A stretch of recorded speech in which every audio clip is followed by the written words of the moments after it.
amis.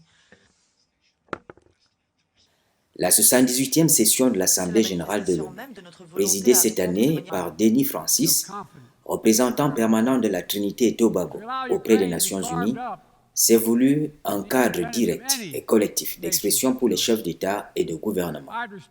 Dans un environnement marqué par toutes sortes de déchirures, la guerre, les crises humanitaires, les troubles politiques, l'extrémisme violent et autres changements climatiques, les dirigeants du monde conviennent d'agir dans un esprit de solidarité, mettant en place un système international qui bénéficie à l'ensemble de l'humanité.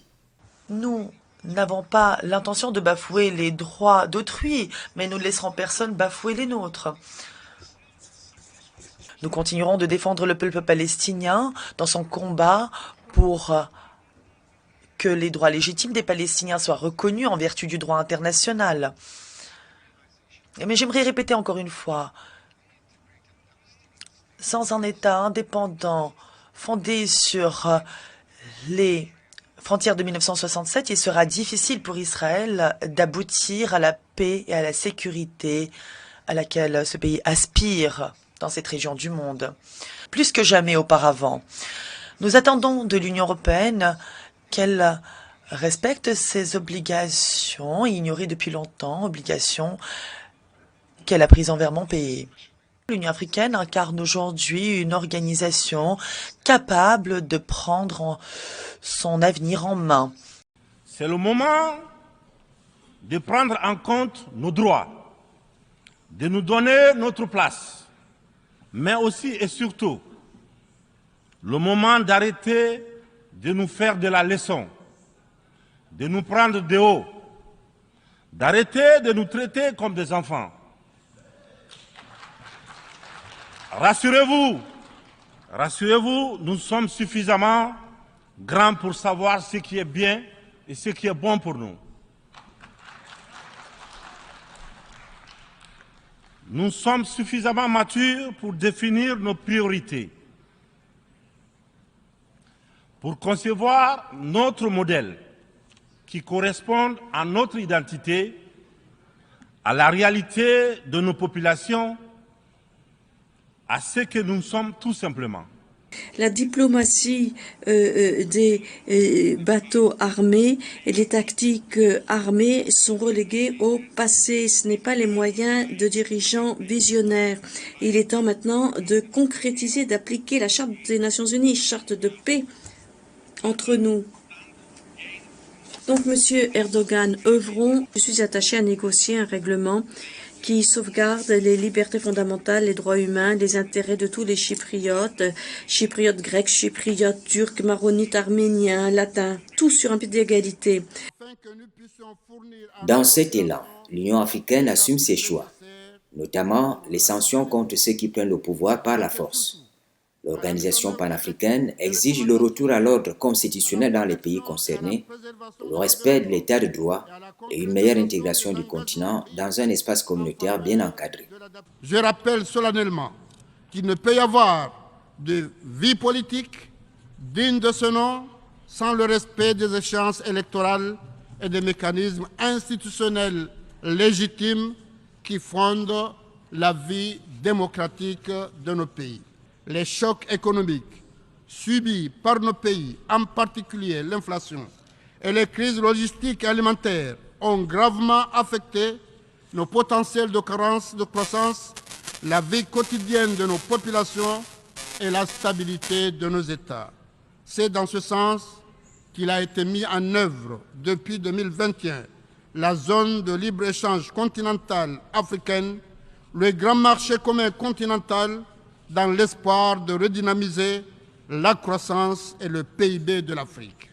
Avec cet outil essentiel que j'ai la mission d'accélérer pendant mon mandat de président de l'Union africaine, le continent se donne les moyens de créer des effets de levier qui lui permettent de dégager la richesse nécessaire pour mieux faire face à sa croissance démographique. L'ADCAF contribuera en effet à la concrétisation de notre ambition commune d'aller vers l'industrialisation du continent, car l'Afrique doit cesser d'être un simple pourvoyeur de matières premières. tout en permettant de renforcer le secteur secondaire et tertiaire pour créer l'emploi. La ZLECAf stimulera aussi le transfert des technologies et favorisera les investissements étrangers puisqu'elle ouvrira aux autres continents l'accès immédiat à un marché de plus de 1 milliard de personnes. Les engagements sont pris, de grandes annonces sont faites. La République d'Angola, qui préside le sommet des chefs d'État et de gouvernement des pays de l'Organisation des États d'Afrique, des Caraïbes et du Pacifique, annonce par exemple la signature de l'accord post-Cotonou à Apia dans les îles Samoa au mois de novembre. Un nouveau cadre de coopération se dessine entre l'Union européenne et les 79 États de l'OACP. Il se conclut avec réussite la négociation de l'accord de partenariat entre l'Organisation des États de l'Afrique, des Caraïbes et du Pacifique avec l'Union européenne, dont la cérémonie de signature devrait avoir lieu très brièvement, marquant ainsi une nouvelle phase de coopération adéquate à la réalisation actuelle aux aspirations des États membres des deux organisations. Cet important instrument sur lequel s'assureront la coopération entre l'OCP et l'Union africaine définit le base sur lequel se vont projeter les actions. Vous le savez, l'OACP intègre 79 pays et 3 continents et 3 océans, représentant un énorme potentiel de coopération pour lequel établissent des partenariats en domaine prioritaire pour les États membres, tout en gérant ainsi des bénéfices réciproques. Je profite de cette occasion pour lancer un appel aux investisseurs dans le sens de regarder le pays de l'OACP comme un destiné sûr et des avantages importants pour leurs affaires. Les défis sont croissants, aggravés par les problèmes économiques. D'où l'appel du Pérou à un pacte d'action internationale pour traiter de façon immédiate l'impact des phénomènes météorologiques. Un pacte faisant appel à la coopération et à la solidarité mondiale. Aujourd'hui, c'est le Pérou qui fait face au phénomène d'El Niño. Demain, la nature peut s'engager sur une route différente, mais unis, comme on dit dans mon pays, nous pouvons l'emporter. Faisons de ce pacte un pacte pour le monde, un pacte pour la vie. Les pays en développement ont progressé, sont parvenus à réduire les émissions de CO2, mais nous restons les plus durement touchés par les catastrophes climatiques. Le mois dernier, les 8 pays de l'Amazonie ont convoqué un sommet présidentiel lors de laquelle nous sommes convenus de mesures de préservation et d'utilisation durable de l'Amazonie. Nous sommes également convenus de lutter contre le déboisement et de prendre des mesures urgentes pour éviter un point de non-retour. Le Pérou a présenté sa vision d'une Amazonie au visage humain. Visage humain parce que l'Amazonie, c'est 61% de la superficie du Pérou. Mais l'Amazonie n'est pas un sanctuaire qu'occupe exclusivement la nature. Non, c'est le foyer de près de 5 millions de Péruviens et Péruviennes. Il est encore possible de limiter la hausse de la température mondiale en deçà d'1,5 degré Celsius, tel que nous en étions convenus dans l'accord de Paris. Mais pour ce faire, il faudra prendre des mesures décisives. Ce qui signifie que les pays développés non seulement doivent adopter des objectifs plus ambitieux en matière de réduction des émissions, mais également qu'ils honorent leurs engagements pour transférer les technologies et le financement climatique. Dans cette enceinte, permettez-moi de vous informer du fait que la présidence péruvienne a présenté un projet de convention dont l'objectif est de protéger le milieu marin face à la pollution à cause des plastiques. Dans mon pays, on parle 48 langues autochtones. Plus de 6 millions de citoyennes et citoyens s'identifient comme appartenant à l'un des peuples autochtones ou originaires du Pérou. Et plus de 800 000 personnes s'identifient comme afro-péruviens. Promouvoir le plein exercice de leurs droits, tel est le défi que nous avons en commun avec de nombreux pays. Au chapitre des grandes annonces, La Roumanie est candidate à un mandat pour la Cour internationale de justice l'an prochain. Le Suriname, sur le plateau de Guyane, en Amérique du Sud, insiste sur l'importance de l'innovation technologique dans les domaines agricoles et du numérique. Nous ne sommes pas sans savoir que la sécurité alimentaire représente un défi dantesque.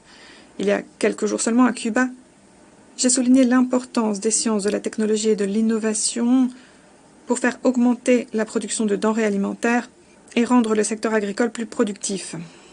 L'importance des technologies du numérique ne va faire que croître au fil des prochaines années. Il est fondamental que les fruits de ces innovations soient utilisés pour garantir un environnement accessible, transparent, sûr.